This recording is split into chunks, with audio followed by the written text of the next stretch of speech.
The alarm on Marcus Webb's phone did not wake him up on Wednesday morning, because Marcus Webb had not slept. He had been sitting in a wooden kitchen chair since 2:14 a.m., back straight, phone face up on his knee, military flashlight resting on the table next to a coffee mug that had gone cold somewhere around 3 a.m. The apartment around him was quiet, in the specific way that Philadelphia row houses in Fishtown get quiet in November. The elevated train had stopped running. The neighbors upstairs had stopped moving, and the only sound left in the world was the low whistle of wind pushing through the gap in the kitchen window seal he had been meaning to replace for 7 months. He was thinking about Caleb's inhaler. He had checked 3 times that it was on the counter. 3 times. The way a soldier checks his ammunition before a patrol that might go wrong. The bedroom door was closed. Behind it, on his bed, under his spare blanket, was the chief executive officer of Mercer Logistics Group, the woman who ran a billion-dollar freight empire, who had been featured in Forbes 2 years running, who the financial press called the Steel Claws for the way she dismantled bad contracts with the quiet precision of a surgeon. She was wearing last night's gown. She had a glass of water and 2 Advil on the nightstand. She did not know, as far as Marcus could tell, exactly where she was. Marcus knew where he was. He was in the middle of something that could cost him everything, and he was still sitting in the chair. That was the kind of man Marcus Webb was. Not reckless, not a hero.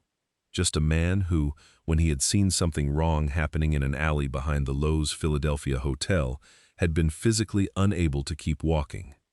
4 hours earlier, Marcus had not been thinking about any of this. He had been thinking about parking. He had driven his 2015 Ford Escape from his apartment on Frankfort Avenue in Fishtown, down I-95 to Center City, Philadelphia, and he had passed the Lowe's Hotel's valet lane without slowing down because $45 was $45. He found a metered spot 4 blocks north on Broad Street, fed at $3 in quarters, and walked the rest of the way in the kind of cold that comes in off the Delaware River in late October and gets into your coat like it has a personal grievance. The Mercer Logistics Annual Shareholder Gala was not the kind of event Marcus Webb attended because he wanted to. He attended because 3 weeks earlier, an attendance memo had landed in his work inbox with the quiet authority of a thing that was optional in name only. Marcus was a senior financial analyst in Mercer's internal audit division. He had been with the company for 6 years, one of the most technically precise people in the building, and by every measurable standard, invisible. A 7th-floor analyst in a company that measured significance in floor numbers, where the executive suite started at 24. He was up for a quiet internal promotion review. Skipping the gala was not an option. He had borrowed a tie from his coworker Jerome Castillo that afternoon, deep navy, with a faint diagonal stripe. Jerome had held it out without comment, which was the kind of friendship Marcus had come to appreciate. Before leaving his apartment, Marcus had packed Caleb's lunch for the next day, checked that the backup inhaler was in the kitchen drawer, kissed his son on the forehead while the boy slept, and left a handwritten note for Dorothy Finch on the kitchen counter, with 2 $20 bills clipped to the top. Dorothy was 68 years old, a retired Philadelphia public school teacher who lived in the unit directly below, and she watched Caleb on late nights with the particular brand of warmth that comes from decades of being responsible for other people's children. He had served 2 tours in Army infantry. 8 years. He had come home from the 2nd tour to a wife, a 3-month-old son, and a future that felt like something he had genuinely earned through the worst years of his life. Then one morning 3 years ago, he had come downstairs to find a note on the kitchen counter. It was not long. Renata was not a cruel woman, and the note reflected that. She had cited the finances, Caleb's asthma, the weight of it all pressing down on her. She had written that she was sorry more than once. She had not left a forwarding address. Marcus had read the note twice, folded it, and put it in the kitchen drawer. Then he had gone upstairs and looked at his son, 2 years old and still asleep, one arm around a stuffed dog named Captain, and made a decision he never articulated to anyone and never needed to. He was not going to fall apart. He was going to raise this child, alone, if that was what it required. 3 years later, he split juice boxes between 2 cups to make them last through the week. He paid $180 a month out of pocket for Caleb's asthma inhaler. He calculated, every single morning, the precise distance between where he was and where disaster lived. He was not a man who had been broken by what life handed him. He had been rebuilt by it, piece by piece, into someone harder and quieter and more precise than before. The gala was on the 12th floor of the Lowe's Hotel, a ballroom designed to make a certain kind of person feel like they had earned something.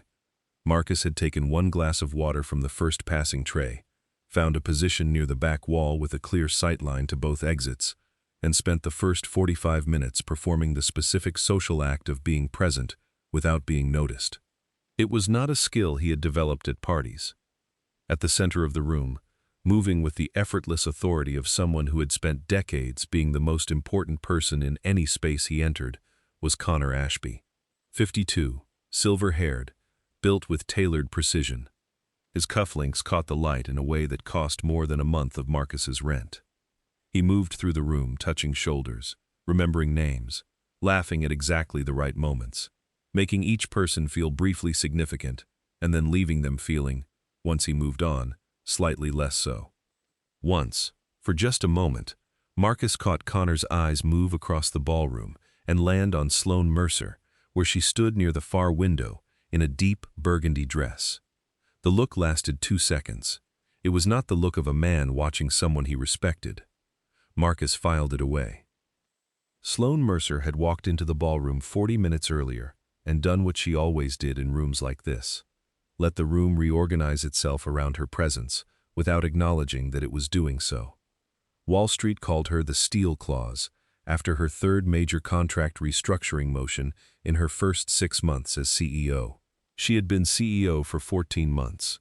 She had fired 6 senior executives. She trusted almost no one inside the building.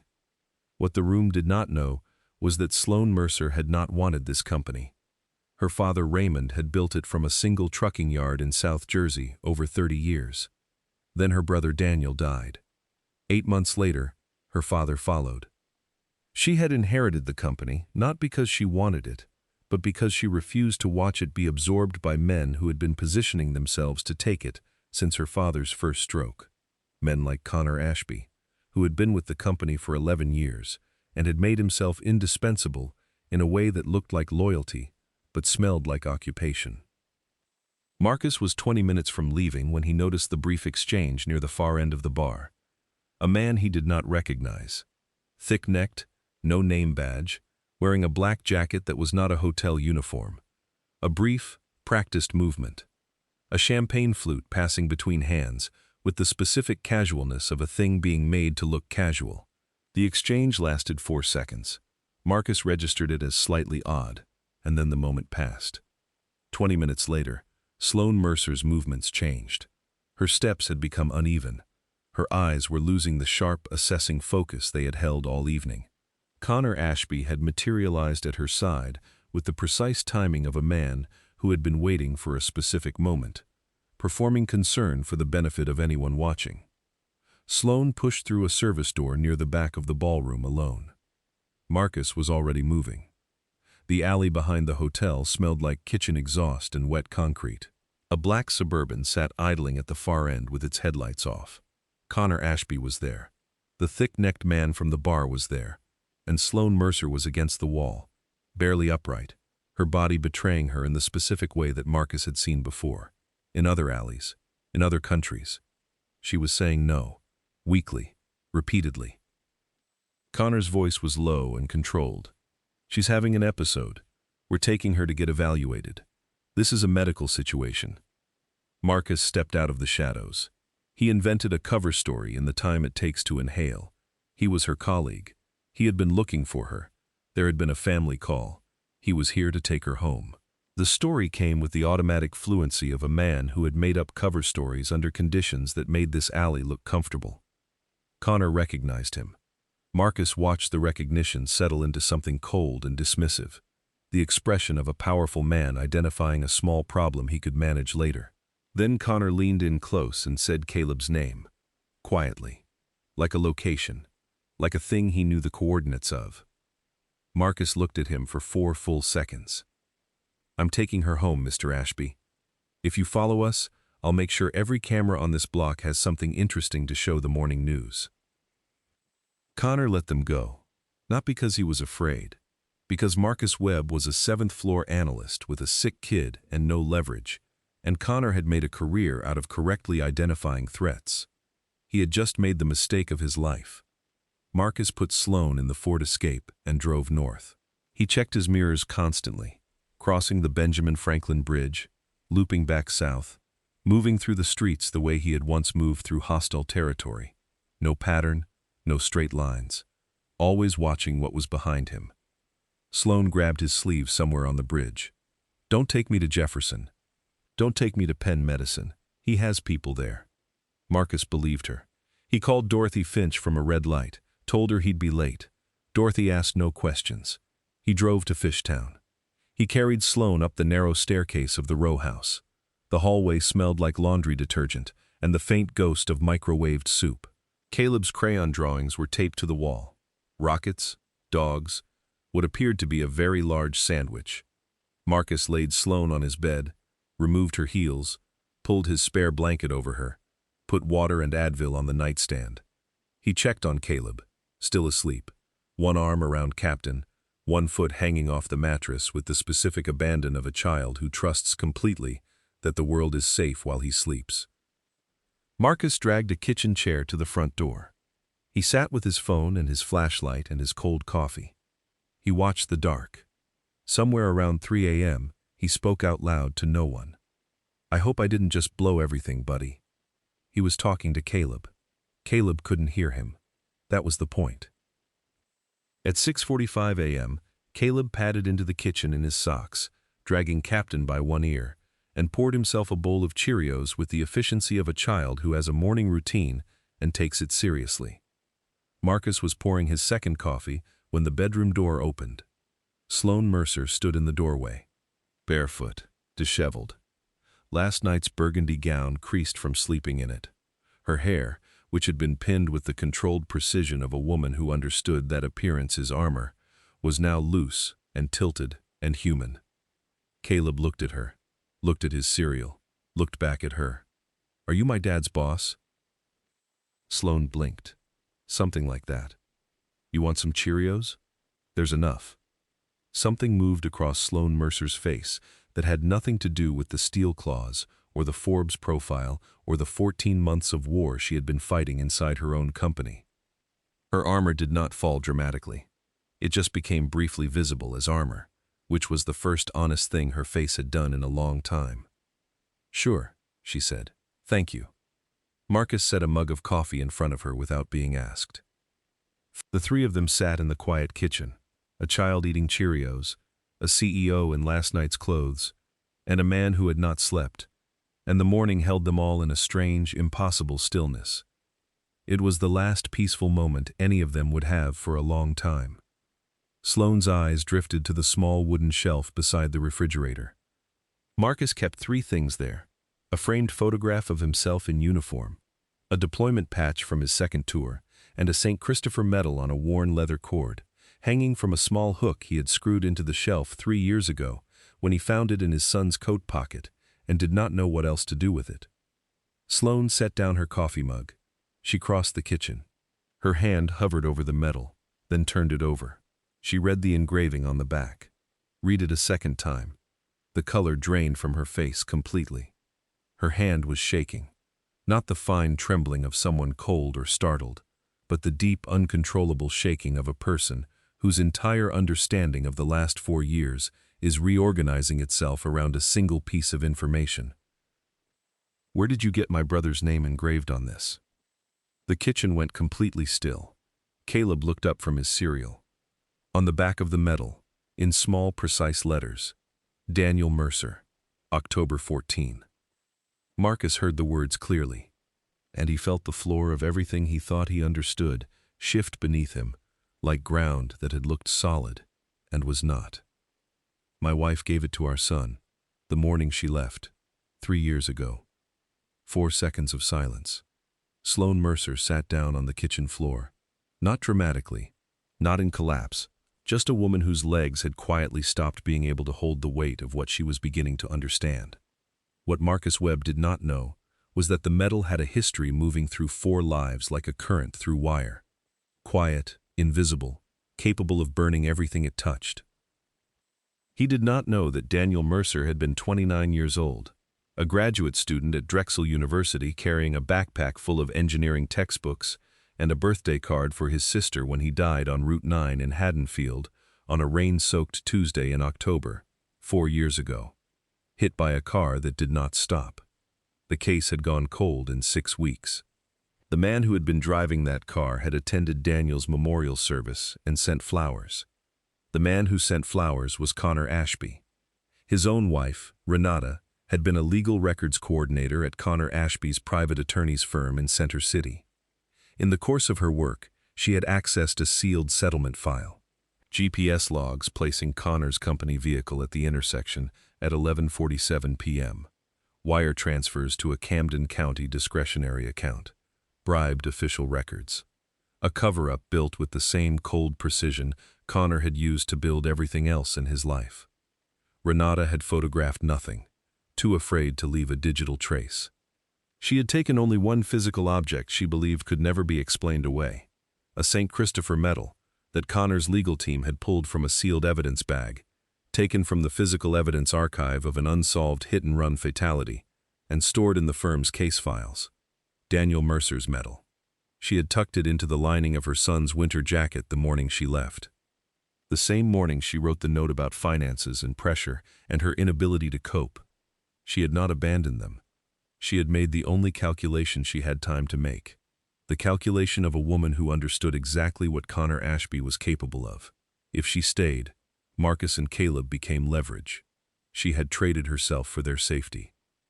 She had left the medal with her son because a worn St. Christopher on a child's coat was the one thing Connor Ashby would never think to look for.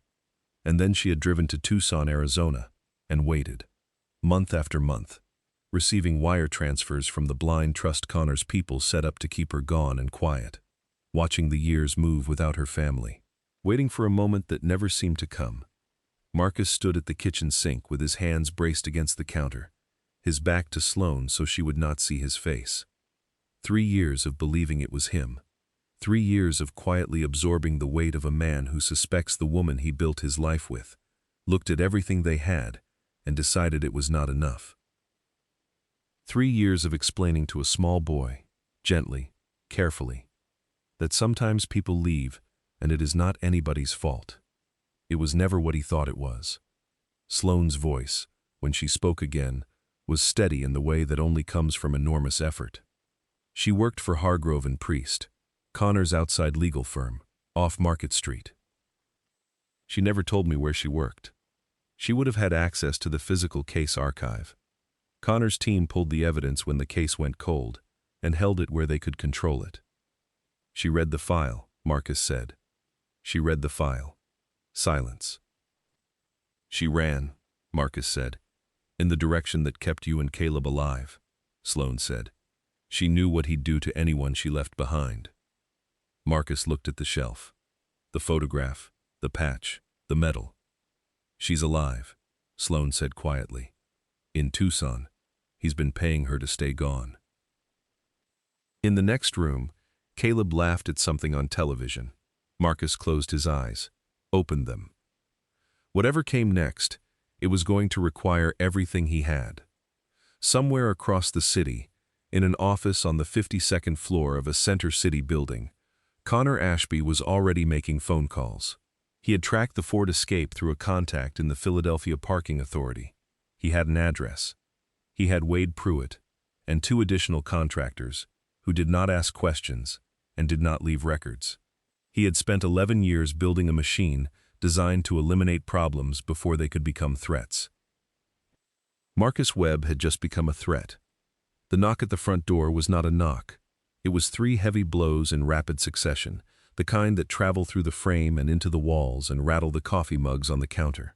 Marcus was on his feet before the third one landed, not startled, waiting. He crossed the kitchen, put one hand flat on Sloane's shoulder to stop her from standing, and leaned toward the front window at an angle that let him see the stoop without putting his face in the frame. A black Escalade was double parked below. Wade Pruitt was at the door. Two men Marcus did not recognize stood behind him on the steps. Caleb, his voice was quiet and completely level. Caleb appeared in the doorway immediately. "Put your shoes on. Leave Captain on the bed."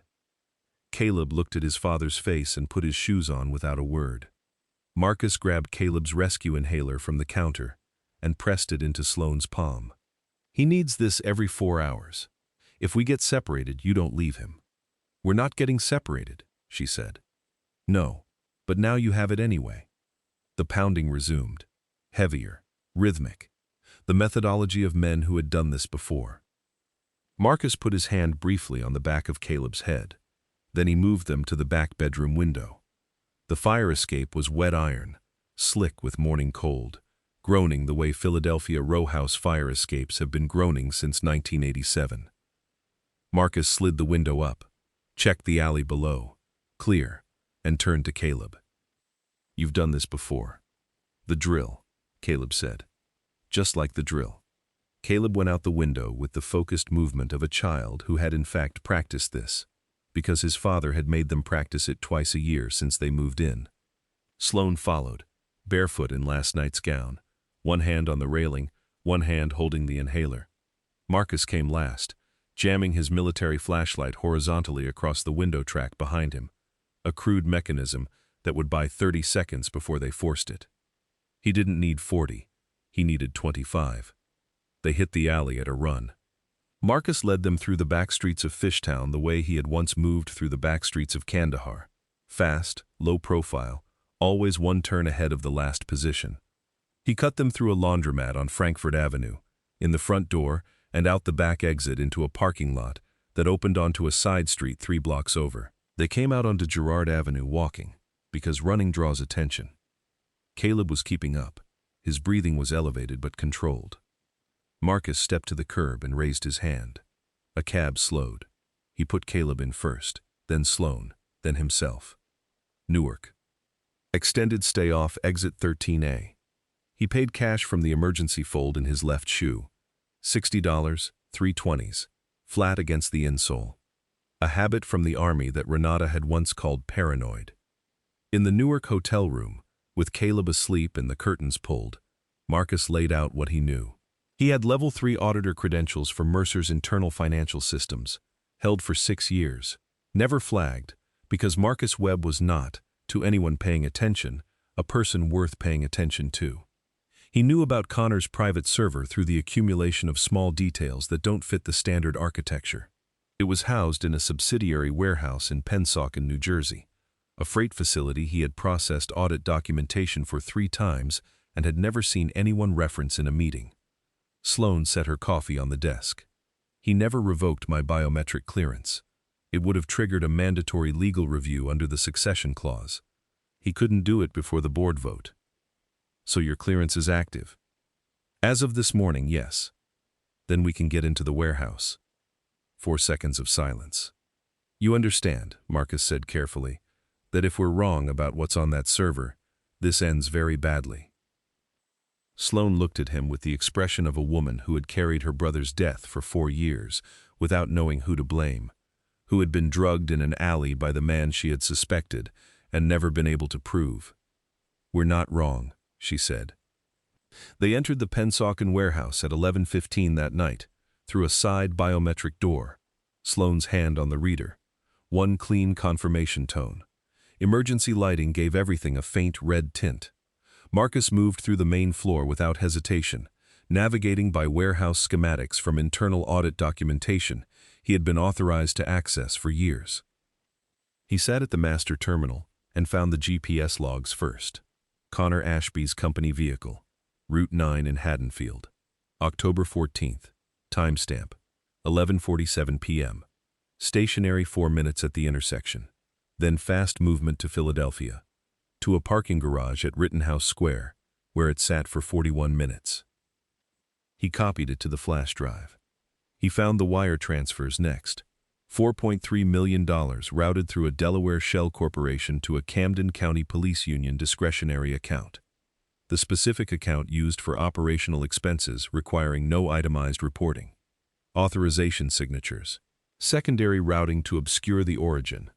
The name of the Camden County official whose sign-off appeared on the cold case closure paperwork. He copied it all. Then he found the Tucson payments. A blind trust established the week Renata disappeared, funded through a subsidiary of the same shell network. Monthly transfers. Consistent, uninterrupted, still active as of the previous business day. 37 consecutive monthly transfers, each arriving on the 15th. Marcus stopped moving. "She's alive," he said. His voice was completely flat. "He's been paying her to stay gone." He sat with it for 3 seconds. Then he copied it to the flash drive, pulled the drive from the terminal, and stood up. The server alarm triggered. Red emergency lighting pulsed across the warehouse floor. "Time to go," Sloan said. They were back across the Delaware River before midnight. By morning, Marcus had made 4 phone calls. 2 to Army contacts now in federal law enforcement, 1 to the Philadelphia SEC field office, and 1 to a Philadelphia PD detective named Sandra Okafor, who had been quietly investigating suspicious financial activity in Camden County for 14 months and had never been able to find the source. Marcus gave her the source. Monday morning arrived gray and cold and entirely indifferent to the scale of what was about to happen inside it. Connor Ashby stood at the head of the Mercer Logistics boardroom on the 32nd floor at 9:07 a.m., charcoal suit, cufflinks catching the light from the floor-to-ceiling windows. 12 board members around the table, believing they were about to participate in the orderly removal of a difficult CEO. Connor had prepared remarks. He was going to invoke the psychological fitness clause, move to a board vote, and be done with Sloan Mercer by 10 o'clock. He was 40 seconds from calling the room to order when the boardroom doors opened. Sloan Mercer walked in. Sharp ivory suit, hair pinned. Her posture announced her presence before her words, before her expression, before anyone had fully processed she was there. The room shifted. Behind her, Marcus Webb, holding a flash drive. Behind Marcus, 2 Philadelphia PD detectives in plain clothes and a woman in a gray blazer carrying credentials from the SEC. Connor's expression moved through a brief recalibration, and then he attempted the last performance of his career. "Sloan, I'm glad you're here. We've been concerned. After the other night." "Sit down, Connor." He tried once more, a measured gesture toward the board, an appeal to institutional process, the tactic of a man who has always been able to count on the room. The room was no longer on his side. Connor Ashby's last performance lasted approximately 9 seconds. The handcuffs made a sound that traveled through the boardroom and across the Delaware River into the gray November morning, or at least that was how it felt to the 12 board members sitting around the table, none of whom moved, all of whom were understanding simultaneously that they had been in rooms with this man for years and had never seen him at all. Marcus stood near the back wall and watched Connor Ashby be walked out through the doors he had controlled for 11 years. He was not thinking about justice. He was thinking about a note on a kitchen counter, a winter jacket, a little boy who had carried something he didn't know he was carrying, tucked into the lining by a woman who had loved her family enough to disappear from it. He was thinking about Tucson, Arizona. Connor Ashby was charged within 72 hours. Vehicular manslaughter, corporate embezzlement, extortion, and conspiracy to obstruct justice. Wade Pruitt cooperated with federal prosecutors within 48 hours, thoroughly and almost enthusiastically. The SEC investigation opened all 11 years, all $9 million. 3 board members quietly submitted resignations within a week. The Camden County official, whose signature appeared on the cold case closure, was suspended pending a separate investigation. The evidence file on Daniel Mercer's death was reopened. Sloan sat in her father's office on the evening after the arrest, holding Daniel's medal in her closed fist. She had not cried yet. She thought about the birthday card, the one Daniel had been carrying in his backpack the night he died. A card for her, because her birthday had been 3 days away. She had spent 4 years not thinking about it, because thinking about it was not something she could do and remain functional. She let herself feel the full weight of it now, not as the steel claws, not as a CEO, just as a sister who had been too busy to visit that weekend and had never stopped knowing it. She put the medal in her pocket, where it belonged. The morning after the arrest, Marcus sat at his kitchen table with a sealed envelope in front of him. Sloan had left it on the counter without ceremony. Inside, a first-class plane ticket to Tucson, Arizona, departing in 3 days, and a folded card with a handwritten address. One sentence at the bottom, in Sloan's precise script. She's been waiting. She just didn't know for what. Marcus sat with it for a long time. He thought about 37 monthly wire transfers. He thought about what it costs a person to make that calculation, to wake up alone in Tucson every morning for 3 years, trusting that a worn medal in a child's coat pocket would find its way to someone who would know what it meant. Caleb came into the kitchen in his socks, dragging Captain by one ear, and climbed onto the stool. He looked at the plane ticket. He looked at his father's face. "Are we going somewhere?" Marcus folded the ticket carefully. "Yeah, buddy. We're going to take a trip." "Where?" Marcus looked at his son, 8 years old, steady and unbothered, raised in a 2-bedroom apartment in Fishtown, on half a juice box, and a father's absolute refusal to fall apart, and thought about how much this boy had carried without knowing it. "To bring someone home," Marcus said. Caleb looked at him for a long moment. Then he climbed down from the stool, went to his room, and without being asked, without another word, began to pack his bag. 8 years old, and somehow he already knew. 3 days later, Marcus Webb walked through the arrival gate at Tucson International Airport with Caleb's hand in his left hand and a carry-on bag in his right, and he followed a verified address to a small apartment complex on the east side of the city, where the desert light came through every window, like something that had decided to stay. He knocked on the door of Unit 14. It took a long moment. Then the door opened. 2 weeks after the boardroom, Sloan Mercer called Marcus on a Thursday afternoon. "I need a CFO," she said. "Someone who knows every number in this company and can't be bought. Someone Connor overlooked for 11 years and is therefore the last person the remaining board will expect." A pause. "The position is yours if you want it." "I'm going to need some time," Marcus said. "Take what you need. And I'm going to need the insurance policy changed. Pediatric respiratory coverage, full tier." A brief silence. Then something in Sloan's voice shifted. Not a laugh, not quite, but the closest thing to one that the steel claws allowed herself on a business call. "Consider it done. The office will be here." Marcus set his phone on the counter. He stood at the kitchen window looking at the Fishtown street, the elevated train track in the middle distance, the row houses leaning into each other against the November wind, the neighborhood that had held him through the worst 3 years of his life, without asking anything in return. He thought about Connor Ashby, who had spent 11 years believing the only people who mattered were the ones with power. Connor had looked at Marcus Webb, 7th floor, borrowed tie, parking 4 blocks away to save $45, and seen a man too small to matter.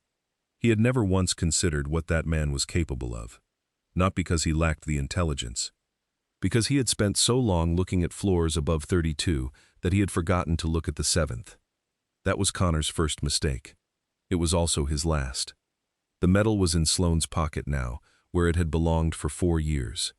Daniel Mercer's name would be read into the record of a criminal trial in Camden County in the spring. Raymond Mercer did not live to see it. Some losses do not get their moment of restoration. They just get acknowledged, finally, by the truth. But Sloan would carry that truth forward. She would carry it the way her father had carried everything, at full weight, without apology, for as long as it required. And in a Fishtown kitchen on a Thursday afternoon, a man stood at a window with light on his face and the sound of his family moving in the rooms behind him, and felt, for the first time in 3 years, the specific sensation of being exactly where he was supposed to be. The men who do the most damage in this world are almost never strangers. They are the ones closest to power, speaking in boardrooms about integrity while taking everything that was never theirs. Connor Ashby destroyed 4 lives, not in a moment of rage, but through years of cold, methodical self-interest, covered with money and silence and the confidence of a man who believed that people with no power had no voice. What finally undid him was a medal on a kitchen shelf, A little boy who never took his coat off all the way. A father who couldn't afford the valet parking and was therefore standing in exactly the right place at exactly the right moment. Marcus Webb was not supposed to matter. He was not supposed to step out of the shadows in that alley, or put a CEO in his Ford Escape, or still have that medal on a shelf after 3 years. He was not supposed to matter. But he did. He always had. Connor Ashby just never looked long enough to notice. That is not a story about luck. That is a story about what happens when a man of genuine character is placed at the exact intersection of everything he has survived, and chooses, at the moment that matters most, not to walk away. If this story moved you, if it kept you here until the last word, then you are exactly the kind of person this channel was built for. Subscribe right now and turn on notifications. Every story on this channel is built to make you feel something real, and the next one is already coming. Share this with one person today, someone who needs to hear a story about what decent people are capable of when it matters most.